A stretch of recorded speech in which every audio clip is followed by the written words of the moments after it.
Pardon the interruption, but I'm Mike Wilbon. Tony, scientists say humans in the year 2100 could be part machine with brain chips and bionic limbs. Tony Kornheiser, whatever it takes to get us to 100 years of PTI. If I need bionic limbs and brain chips, just wire me up. This is like in the year 2000, we were supposed to be having jetpacks. Remember the Jetsons? Remember the cartoon, the Jetsons? We were supposed to have jetpacks by 2000. Where are they? Yeah, no, I don't have any jetpacks. No. And I don't want a fanny pack anymore. I just don't want it. Welcome to PTI, boys and girls. In today's episode, the Dolphins lose again. The Cowboys scrape by the Texans, and Zion Williamson throws one down on the Suns. But we begin today with two NFC games that could have an effect on shaping the playoffs. Wilbon got the first one right. He had the Lions beating Minnesota, even though Minnesota came in with a 10-2 record. Later in the day, San Francisco got a very credible performance from Brock Purdy in his first NFL start, and they drilled Tampa Bay 35-7. Wilbon, which was the bigger result? Tony, the Lions, because the Lions now have won 5 out of 6, and they're on the cusp. I mean, I look at these ridiculous, whatever is FPI or whatever it is that declares the percentage chance as a team will do something like make the playoffs. And the Lions have jumped up to, like, I don't know, 25% or more chance. And, you know, a couple of weeks ago, it seemed like a 0% chance. But whatever that is, they're on the move positively. I told you they'd beat Minnesota weeks ago. I didn't even see it. I mean, this is part a division dynamic. Tony, the San Francisco win was perhaps more impressive, but didn't change anything. Tampa's not any good, and they're probably not going to be any good this year. And San Francisco, if they can get Deebo Samuel back, maybe the most dangerous team other than Philadelphia in the NFC, maybe. But, Tony, that Detroit win, they're on the move. And to say the Lions are on the move, we don't say that. Not only every year we don't say it, we don't even say it every decade. So the answer for me has to be the Detroit Lions. Good for them. Yeah, I think you're prejudiced because that is the division that you watch all the time. Yes, it is. I am surprised the Lions won that game. I am not surprised Minnesota gagged like dogs because they do that all the time. The Lions are fun to watch, and yes, they're, as we say, on a heater. They've won 5 out of 6, and they actually could make the playoffs, which is remarkable considering a few weeks ago they were 1-7 and were basically allowing 50 points a game. You know, so for them to be in this position, all credit to them. But where I disagree is I think the much more important result is San Francisco, not because of Tampa Bay, because you're right, they're a bad team. And the team that gets into the playoffs from that rancid hellhole of a division, either them or Carolina or Atlanta, New Orleans, whoever gets in, is going out in the first game, probably to Dallas and probably by 35 points. The reason I say San Francisco is because of Brock Purdy. Brock Purdy was better in this game than Jimmy Garoppolo is in most games. Not in all, like me but now. in most games. Like me. If they get to the point where this is the consistent result with Brock Purdy, they can be in the Super Bowl. We're not saying Detroit can be in the Super Bowl. One small note about Tom Brady. It appears to be done. He's sailing it, or he's bouncing it, or it's too far, or it's too near. If you give me a 2-minute drill, 6 points down, and Brady, I'll bet everything I've got on it. But you can't get to a 2-minute drill, Mike, when you're down 35. Down 35 You can't do it. That's what that game was like. It was sort of a snowball. I just hope Deebo Samuel's okay. And, you know, a sprain is better than a break or a tear. And if he can come back, I mean, that would be important because he's the best player on that team. I know they got a lot of good ones, but to me, he's the best. Yeah.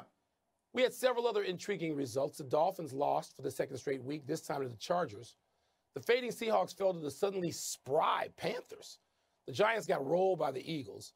And the Titans are now just 7-6 after losing to the Jaguars. Tony, which of these teams should be most disappointed about losing? All right, stay with me on this. Tennessee, that is a bad loss at home. That is 3 in a row, and they're going the wrong way. There you go. But today, they're still in the playoffs. Miami, that's a bad loss. That's 2 in a row, and the mythology of Tua is beginning to wane. I believe he was 10 for 28, which stinks. But as of today, they're still in the playoffs. The Giants have run out of fuel. It's that simple. I told you weeks ago, do not bet on the Giants and the Jets to do anything special. The Giants are 1-4-1 in their last 6. And even with that, today, I believe they're still in the playoffs, which by elimination leads me to Seattle having the most impactful loss because they are not now in the playoffs. You cannot lose at home to Carolina, a team that a few weeks ago was 2-7. You cannot lose to Sam Darnold. You cannot get 24 and give up 30 to Carolina, especially when your guy, Geno Smith, is going to unanimously win Comeback Player of the Year. And he got you enough points. So that's the most impactful loss, Seattle. Giving up 30. Tony, I agree with you. I want to disagree. I want to say, I'm not going to say it's Miami. Miami went to California and played 2 games. They were going to lose. I mean, you always – now, maybe they weren't – maybe they were slight favorites. I don't know because I don't look at that stuff. You do against the Chargers. But they weren't favored to beat San Francisco a week ago, so I'm not disappointed in Miami. It's Seattle. And you know what, Tony? I think yesterday I'm in second place in my pool, and the only thing I got wrong in a bad, loud, stupid way was taking Seattle.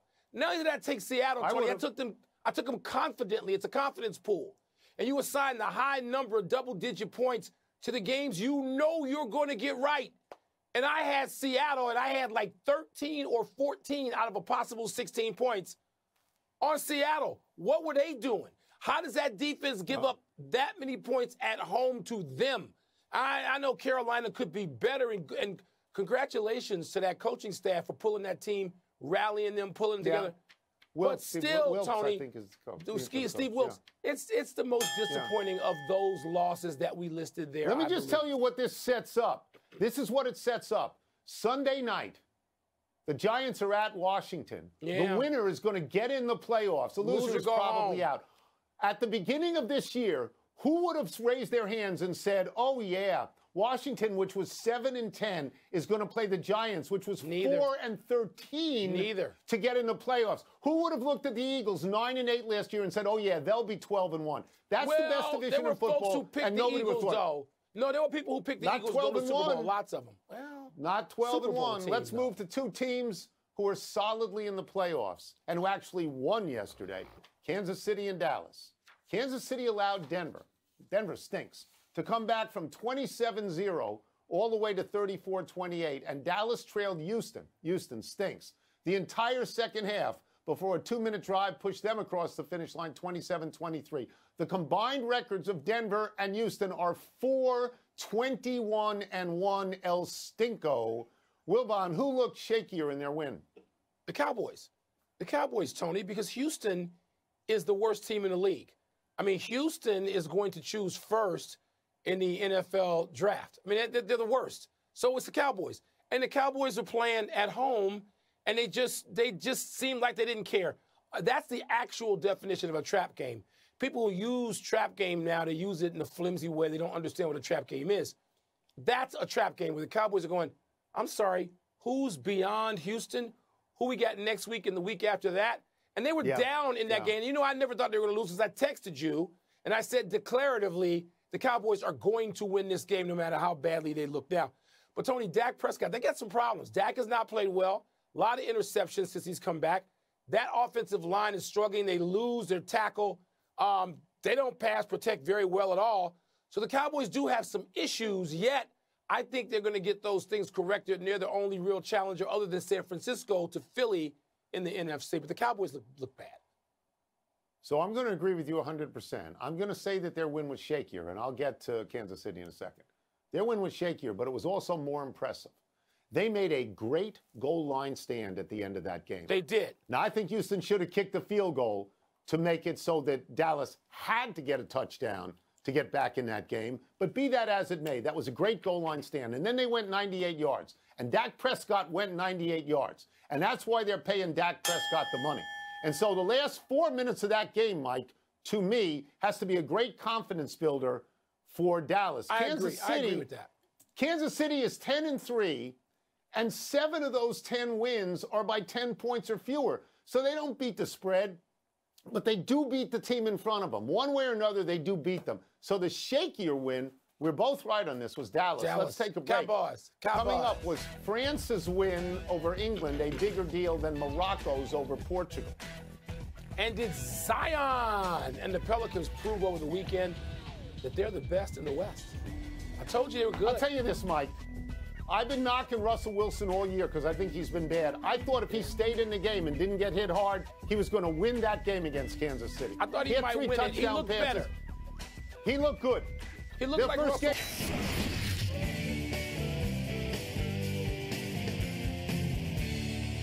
Time to find out what's popping with the peeps and mail time. Let me see what's first. I like that mail phrase. Time? Popping with the peeps.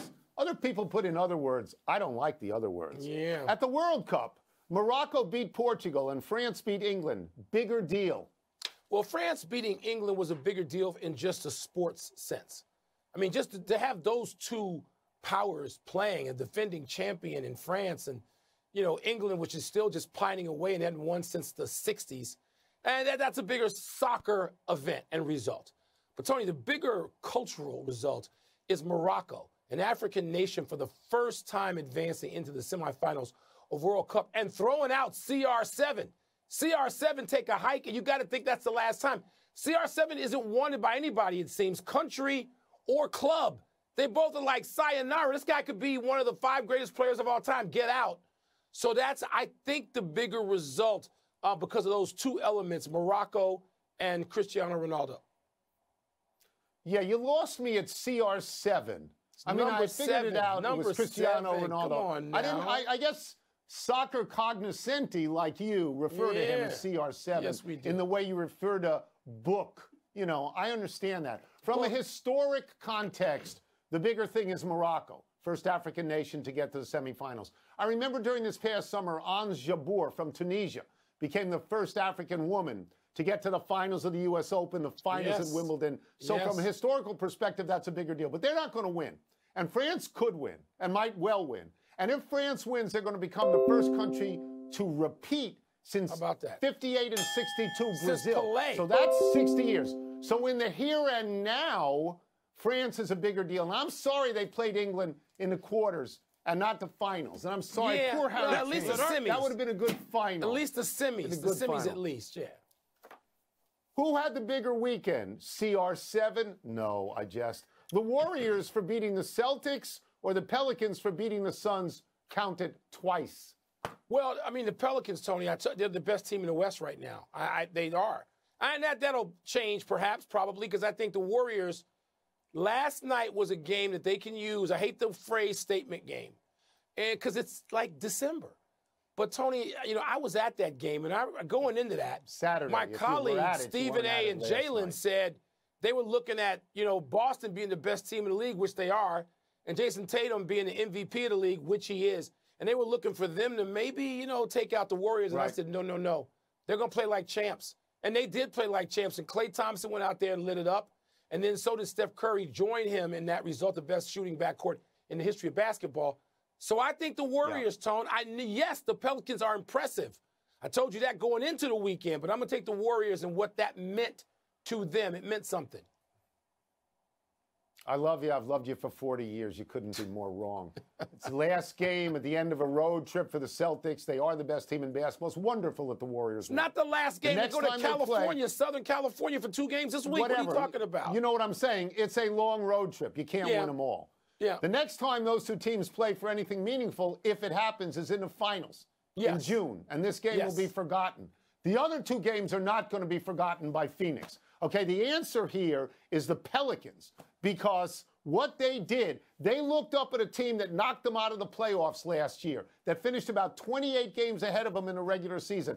That team, Phoenix, has a target that New Orleans is shooting at. And that's a big deal to beat them twice. They're going to play again this season, and they're going to likely play in the playoffs. I think if you want to talk about statement games, statement games to me, that was a statement game. The other thing was more fun, less of a statement. That's what I'm saying. Let's take a break.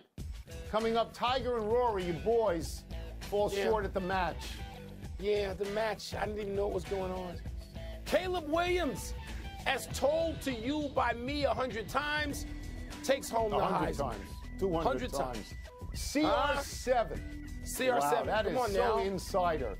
It's no, so it's inside. Not. It's like CR7. PG-13. 7 Up.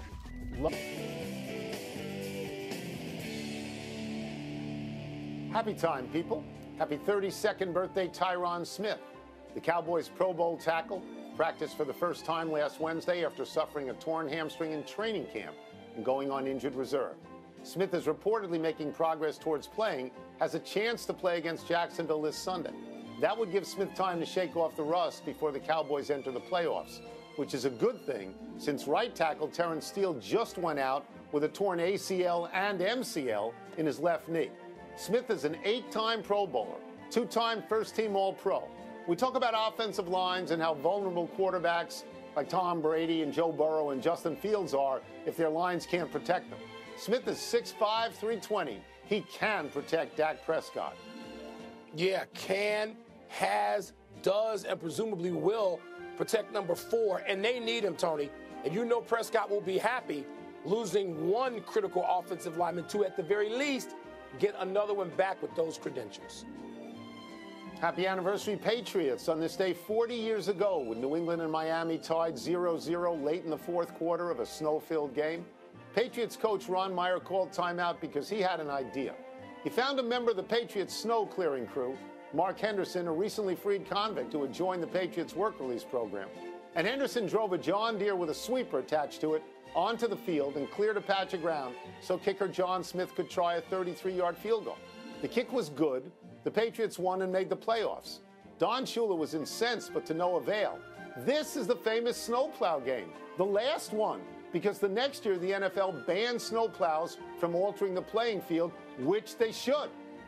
Tony, one of the things I remember from that episode is that it was just sort of obsessively reported that this guy is an ex-convict or was an ex-convict. It's like, so what? A head coach of an NFL team waved him onto the field. What was he supposed to do? Just stand there, fold his arms, and have a quiet tantrum and say, no, I'm not going to do it? He did what he was supposed to do, it seemed to me.